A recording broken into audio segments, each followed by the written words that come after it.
आता आपण माहिती ऐकायची, ठीक आहे? तुम्ही सगळी शस्त्र बघितली, फक्त कुणी आपापसात बोलायचं ना, माझ्याकडे लक्ष द्यायचं आहे, ठीक आहे? लक्ष झालं? आता आपण शस्त्रांची थोडीशी माहिती तुम्हाला देऊया, बरोबर? आता तुम्ही शाळेत जाताय, सगळं शिकताय, बरोबर की नाही? महाराजांचं कार्य तुम्हाला थोडंसं माहिती आहे. छत्रपती श्री शिवाजी महाराजांना सगळे ओळखतात? सगळेजण भेटलायत? भेटलोय ना, आता आपण भेटलोच. महाराज अजून आहेत, त्यांचे विचार आहेत म्हणजे महाराज अजून आहेत. लक्षात आलं? आणि महाराज कायम राहणार आहेत. लक्षात आलं? समजलं ना?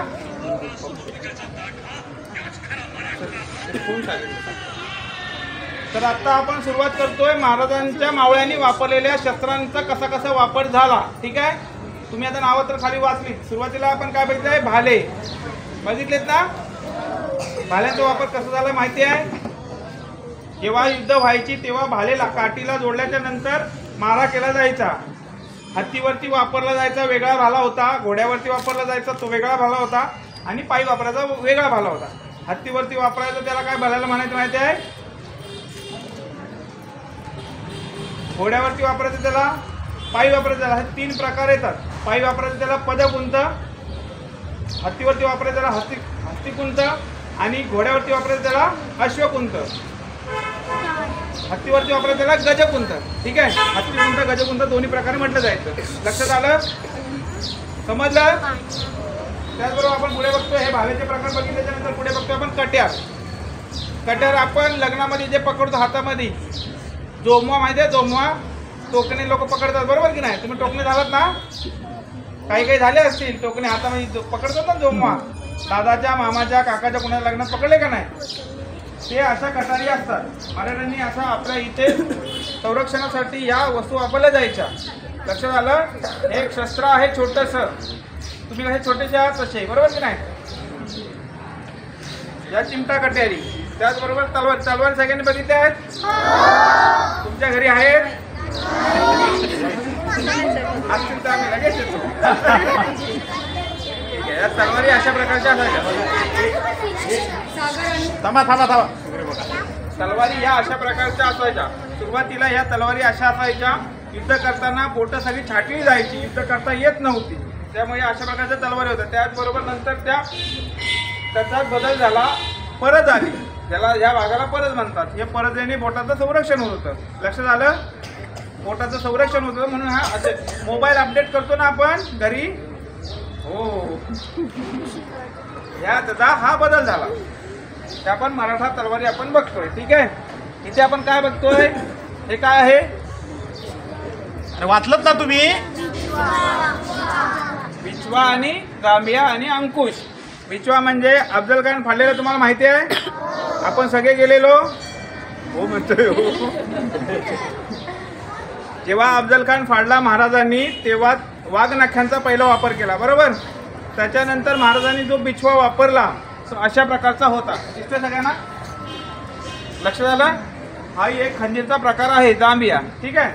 आता अंकुश. अंकुश बघितला सगळ्यांनी? हत्ती बघितला सगळ्यांनी? एवढासा असतो नाही? केवढा असतो? मोठा असतो ना? एवढा भला मोठा हत्ती, त्याच्यावरती जो बसणारा माणूस असतो त्याला माहूत बोलतात. लक्षात आलं? त्याच्या हातामध्ये असणारं हे शस्त्र, एवढा भला मोठा हत्ती हे एवढ्याशा अंकुशने कंट्रोल होतो, बरोबर? तुम्हाला पण गुरुजी काठी घेतात ना कंट्रोल करायला? घेतात ना? हो म्हणतात. तसं हे अंकुश हत्तीला कंट्रोल करतं, ठीक आहे? हो. त्याचबरोबर आपण पुढे तलवारीचा एक प्रकार बघतोय, तेगा.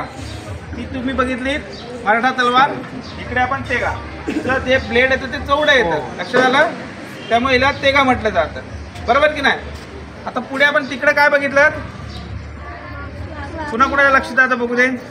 या बाजूला काय काय बघितलं? वाघ नकला लांब आहे.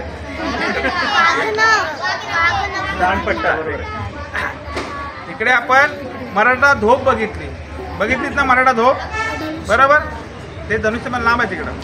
इकडे आपण आता ते एक दाखवला होता, असू दे ना? मराठा धोप महाराजांनी मुख्य 3 तलवारी वापरल्या. समोर ठेवू शकतो त्यांच्या समोर. हो, एक एक एक एक चांगलं राहील, त्यांना समजत. हां हां, ती तेवढंच, बाकी तेवढंच. कारण की हे खूप महत्त्वाचं आहे. ही तुम्ही बघितली मराठा धोप ही वक्र स्वरूपाची आहे. लक्षात आलं. याच्यामध्ये सरळ स्वरूपाची देखील येते. मराठा सरळ स्वरूपाची आपल्याला त्याच्या बाजूला आहे. तुम्ही परत जाताना बघू शकता. ठीक आहे. तर ही तलवार महाराजांनी जास्त प्रमाणात वापरली. महाराजांच्या मुख्य 3 तलवार. त्याचं नाव काय काय आहे? एकेकाने हा उठ. ज्याला माहिती त्याने उठा. 3 तलवार ज्याला माहिती हा उठ. महाराजांच्या मुख्य 3 तलवारींची नावं. हा सांग. उभी राहा. हा हा हा सांग. त्या बा त्या तिघांचा फोटो झाला. 3च होत्या. हा झाल्या. ओके. हा बघितल्या तुम्ही. या अशा प्रकारच्या होत्या. ह्याच्याने काय झालं, जेव्हा बदल झाला तलवारीने, त्या तलवारमध्ये ह्या तलवारमध्ये बदल झाला, पूर्ण हाताचं संरक्षण होत होतं. लक्षात आलं. समजलं. ह्याला परज म्हणतात. हे जे कवर आहे हाताचं संरक्षण करण्यासाठी त्याला परज म्हणतात. ह्यानी बोटांचं संरक्षण होत होतं. समजलं. युद्ध जास्त प्रमाणात याच्याने खेळता होती. ही मैदानात वापरण्याचं हे शस्त्र. सरळ जे होतं ते घोड्यावरती वापरायचं शस्त्र. लक्षात आलं. त्याचबरोबर आपण दांडपट्टा बघितला. आता आपण ठराविक माहिती देऊया त्यांना. चालेल. आता आपण दांडपट्टा बघितला ना. दांडपट्टा छावा कोणी कोणी बघितलाय? त्याच्यामध्ये शंभूराजांनी दांडपट्टा वापरलाय का? बा तू सांग. शंभूराजांनी दांडपट्टा कुठं वापरलाय? नाही. ठीक आहे.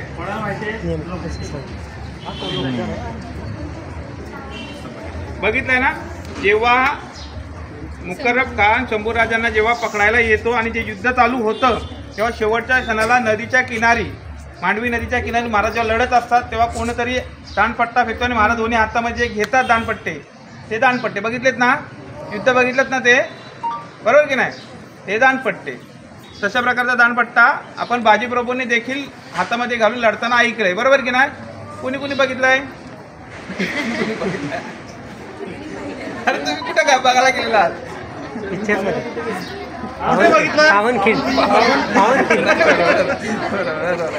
पावनखिंडामध्ये बघितलं ना. बाजीप्रभूंनी लढाई केली.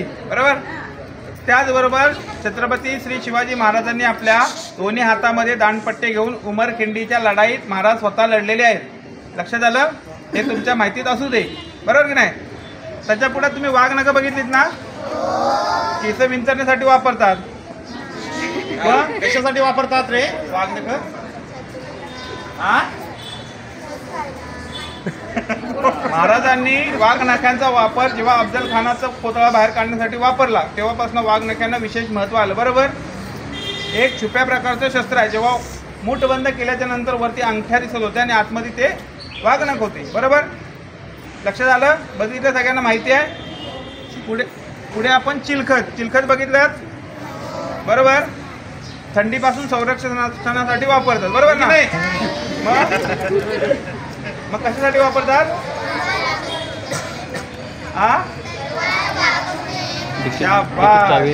तुम्हा पोरांना काहीच माहित नाही. पोरांनी सांगितलं उत्तर.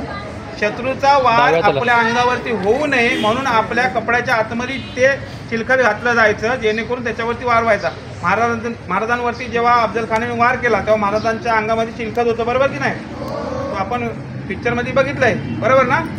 ते चिलखत तशा प्रकारचं होतं. तुम्ही तोफ गोळे बघितले. तोफा बघितल्या. तोफा गडांवर कधी गेला तोफा बघितल्या. मोठमोठ्या असतात ना.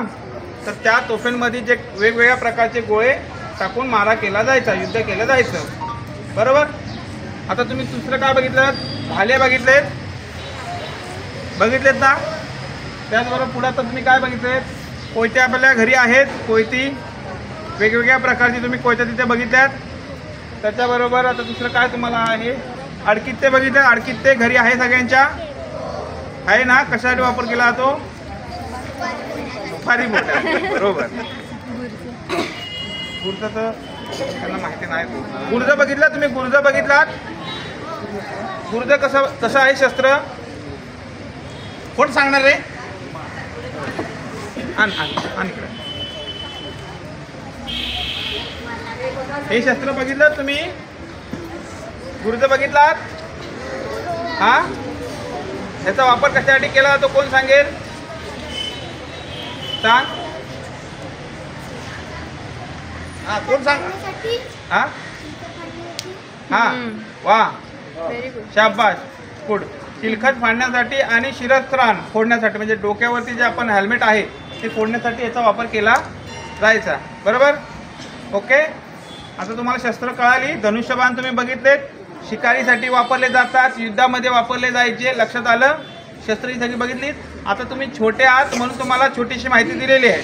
लक्षात आलं की नाही. आता तुम्हाला मोठं व्हायचं आहे, इतिहास वाचायचा आहे. बरोबर. ही शस्त्रांची माहिती तुम्हाला घ्यायची आहे. आज तुम्हाला बघायला मिळाली. कुणाकुणाच्या घरात असलं काय काय आहे? आहे काय कोणाच्या घरात तलवार वगैरे आहे काय? मी पोलिसांना सांगतो तुला न्यायला. बरं सगळ्यांना माहिती कळाली. सगळ्यांना माहिती कळाली का? बरोबर. अशा प्रकारे आपला हा ऐतिहासिक शस्त्रांचा ठेवा तुम्ही आज बघितलात. ओके. त्याला गारच द्यायचे.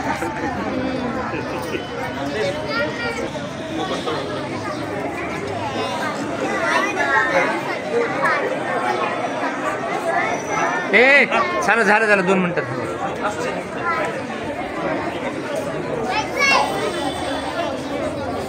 एकदा आपण गर्जना करू. पुन्हा एकदा. यस. ओके. एकदा गर्जना करू. इकडे लक्ष द्या. सगळ्यांचा आवाज वाढत आला पाहिजे. मुलींचा आवाज मोठा की मुलांचा आवाज मोठा आपण आता बघा. कोणाचा आवाज येतोय? हा.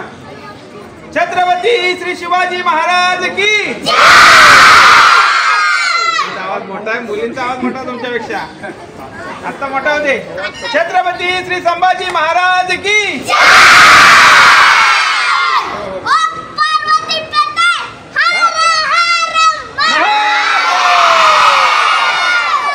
आता शांतता राहायचं. काय ते तुम्हाला सांगताय. सर्वांना नमस्कार. आता इकडे लक्ष द्या. 2 मिनिट फक्त. काल आपल्या मराठी सणापैकी एक महत्त्वाचा सण या ठिकाणी संपन्न झाला. त्या सणाचं नाव होतं महाशिवरात्री. आणि काल आपण सगळ्यांनी महाशिवरात्रीला जाऊन सगळ्यांनी महादेवाचं दर्शन घेतलं. आपल्या गुहागर तालुक्यातील व्याडेश्वर संस्थान, जे व्याडेश्वर संस्थान आपल्या भारतातील अनेक लोकांचं हे कुलदैवत आहे. आणि या व्याडेश्वर संस्थानाला, या व्याडेश्वराला भेट देण्यासाठी संपूर्ण भारतातून अनेक लोक या ठिकाणी दरवर्षी येत असतात. आणि या व्याडेश्वर ट्रस्टकडून दरवर्षी महाशिवरात्री हा महोत्सव खूप आनंदानं, उत्साहानं आपल्या गुहागर शहरामध्ये या ठिकाणी साजरा केला जातो. आणि त्यानिमित्त ते दरवर्षी कधी चित्रप्रदर्शन असेल, कधी ज्या दुर्मिळ वस्तू आहेत अशांचं प्रदर्शन असेल, कधी रांगोळी प्रदर्शन असेल, अशा प्रकारचे वेगवेगळे उपक्रम या व्याडेश्वर ट्रस्टकडून या ठिकाणी राबवले जातात. आणि गेल्या 3-4 वर्षापासून आपल्याला सगळ्यांना माहिती आहे की या गुहागरमध्ये या ठिकाणी व्याडेश्वर महोत्सव मोठ्या उत्साहात आपल्या समुद्रकिनारी या ठिकाणी तहसीलच्या पाठीमागं साजरा होत असतो.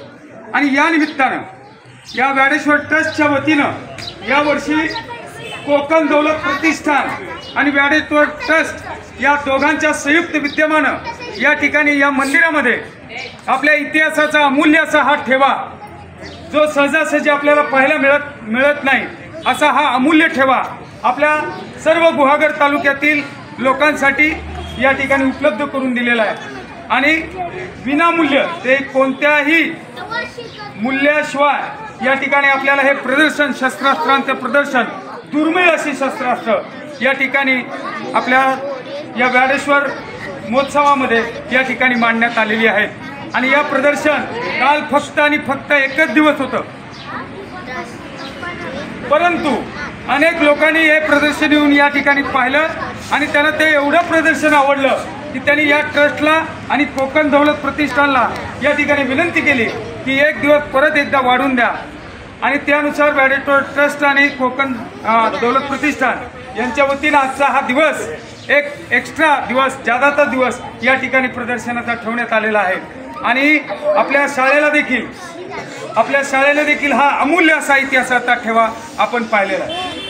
हे सगळं आयोजन करणं मुलांना सोपी गोष्ट नाही. ही एक एक दुर्मिळ वस्तू शोधून त्याचा संग्रह करणं खूप मोठी गोष्ट आहे. या ठिकाणी अनेक आपण या ठिकाणी ज्यांच्याकडे संग्रह आहे त्यांची नावं या ठिकाणी आपण वाचलेली असेल.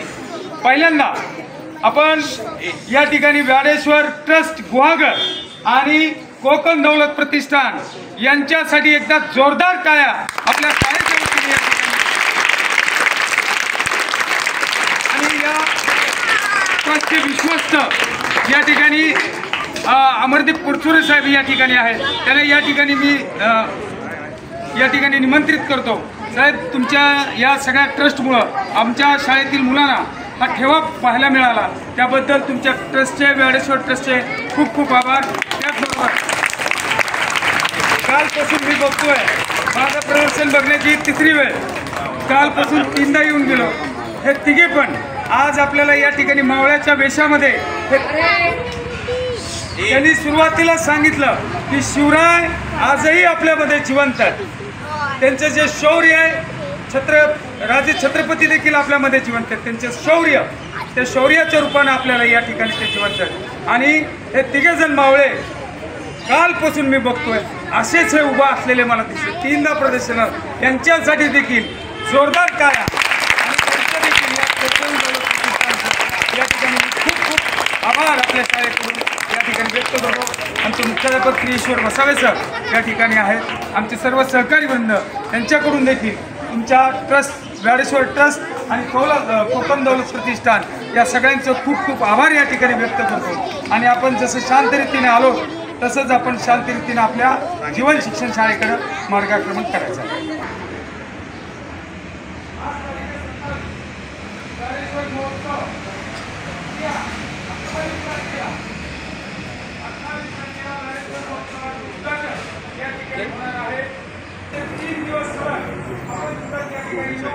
गेल्या वर्षी तुम्ही वेगवेगळ्या वेशभूषेमध्ये त्या ठिकाणी पाहिलेलं असेल.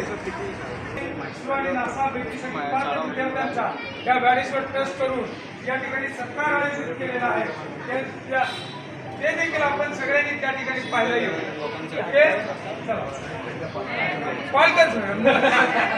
पालकांसोबत म्हणजे कार्यक्रमासाठी